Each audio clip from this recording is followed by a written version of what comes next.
ಮಾತನಾಡಿದ್ರು. ಪಂಚರಾಜ್ಯದ ಚುನಾವಣೆಯಲ್ಲಿ ಬಿಜೆಪಿಗೆ ಮತ ನೀಡಿದಕ್ಕಂತ ಎಲ್ಲ ಮತದಾರರಿಗೆ ಕರ್ನಾಟಕ ಬಿಜೆಪಿ ಪರವಾಗಿ ಅಭಿನಂದನೆ ಸಲ್ಲಿಸ್ತಾ ಇದ್ದೀರಿ.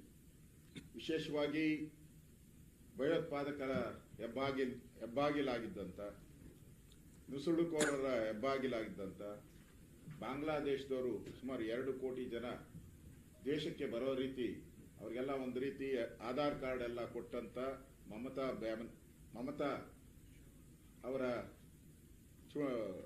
ರಾಜಕೀಯದ ಜೀವನ ಇರ್ಬೋದು, ಸರ್ಕಾರ ಇರ್ಬೋದು, ಇವತ್ತು ಅಂತ್ಯ ಆಗಿದೆ.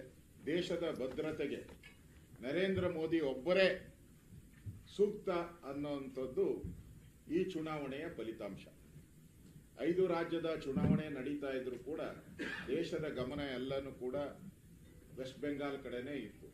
ಕಾರಣ ಅಲ್ಲಿನ ದುರಾಡಳಿತ, ಪ್ರತಿನಿತ್ಯ ಹಲ್ಲೆ, CBI ಇರ್ಬೋದು, ಇನ್ಕಮ್ ಟ್ಯಾಕ್ಸ್ ಇರ್ಬೋದು, ನ್ಯಾಯಾಂಗದ ಮೇಲೆ ಆಪಾದನೆ ಮಾಡ್ತಕ್ಕಂಥದ್ದು ಇರ್ಬೋದು, ರಾಜ್ಯಪಾಲರ ಮೇಲೆ ಆಪಾದನೆ ಮಾಡ್ತಕ್ಕಂಥದ್ದು, ಇದೇ ಚಾಳಿ. ಇವತ್ತು ಅದು ಅಂತ್ಯ ಆಗಿದೆ. ಇಡೀ ದೇಶದ ಭದ್ರತೆ ಇವತ್ತು ಗಟ್ಟಿಯಾಗುವಂತ ಒಂದು ವಾತಾವರಣ ಇದೆ.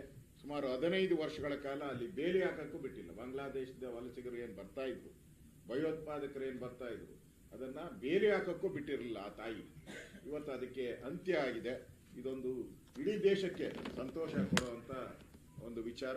ಇನ್ನು ಉಳಿದಂತೆ ನಮ್ಮ ರಾಜ್ಯದ ಅಧ್ಯಕ್ಷರು ಹೇಳಿದ್ದಾರೆ, ಎಲ್ಲ ರಾಜ್ಯಗಳಲ್ಲೂ ಕೂಡ ಟೋಟಲ್ ಆಲ್ ತಗೊಂಡಾಗ ಬಿಜೆಪಿಗೆ ಜನ ನರೇಂದ್ರ ಮೋದಿ ಅವರಿಗೆ, ಅಮಿತ್ ಶಾ ಅವರಿಗೆ, ನಮ್ಮ ರಾಷ್ಟ್ರೀಯ ಅಧ್ಯಕ್ಷರಿಗೆ ಬೆಂಬಲ ಕೊಟ್ಟಿರೋದು ಸ್ಪಷ್ಟ ಕಾಣ್ತಾ ಇದೆ.